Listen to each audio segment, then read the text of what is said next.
All right, let's talk about a role you see everywhere in tech, but one that is surrounded by a whole lot of confusion: the Scrum Master.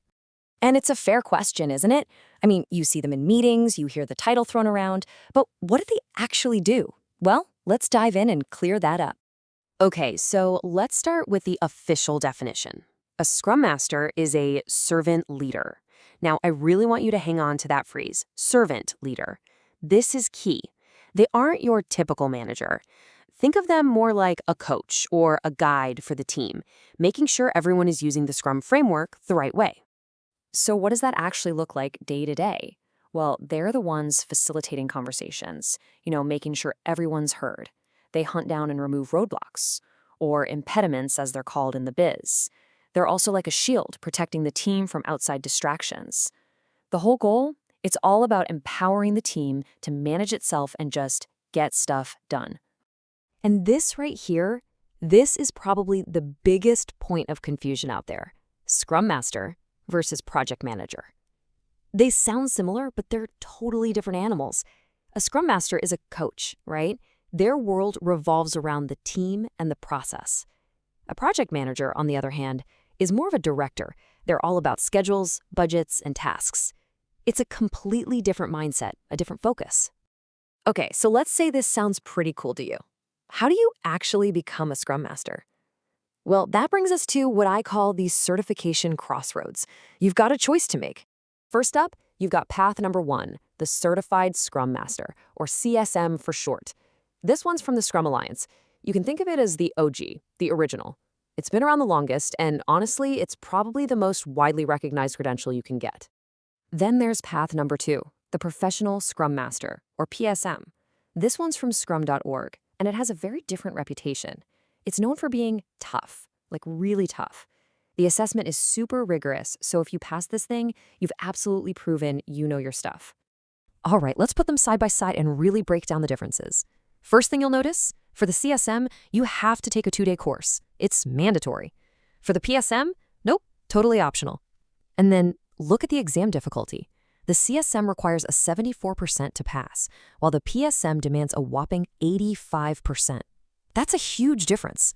And of course, you've got to think about things like renewal and cost. So let's talk about that price tag for the CSM.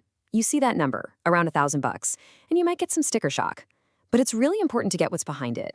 That's not just for the exam. That price includes the mandatory 2-day training course. So really, you're buying a whole guided learning package. And on the flip side, that reputation for the PSM being tough, it's well earned. Seriously, an 85% passing score is no joke. That is a high bar, and it's there for a reason. It's designed to make sure that anyone who passes has a really deep, practical understanding of Scrum. Now, here's something you've got to keep in mind for the long haul. The CSM is not a one-and-done kind of deal. You have to renew it every 2 years. That means some continuing education and paying a fee. The whole idea is to make sure your skills stay fresh and current. But the PSM? Totally different story. It's a lifetime certification. Once you pass that tough exam, it's yours, forever. No renewals, no fees. It's just a different philosophy, right? It's all about proving your knowledge one time, but at a very, very high level. Okay, so we've talked about what it is, how to become one, but now for the million-dollar question. The one that's on everybody's mind. In this new age of AI and automation, is the Scrum Master role actually future-proof? I absolutely love this quote from scrum.org. It just tackles the fear head-on. They say they firmly reject the notion that AI will replace Scrum Masters outright.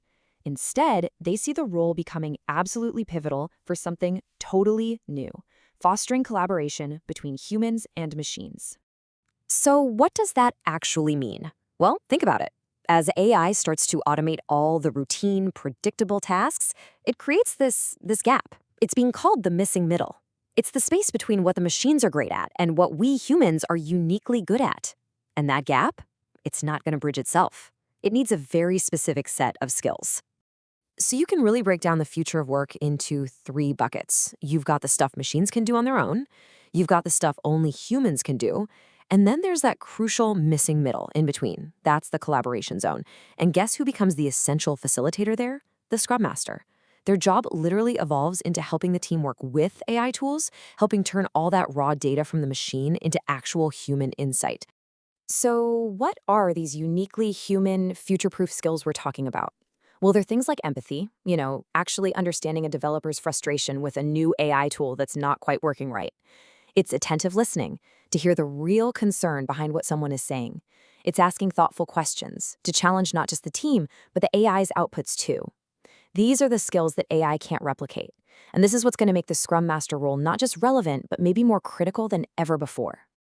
All right, that was a lot to cover, so let's bring it all together and boil it down to the key takeaways you need for your own career journey. Okay, so here's what you really need to remember. First, the role. A Scrum Master is a coach, not a manager. Big difference. Second, the certification. Think of CSM as guided learning and PSM as proving your hardcore expertise. And third, the future. The role is not disappearing, not by a long shot. It's just evolving to focus on those essential human skills in a world full of AI. And I want to leave you with one final thought to chew on. As AI gets better and better at mastering the process, the real challenge for all of us, the human challenge, becomes this. How will you master the people? Something to think about. Thanks for joining me.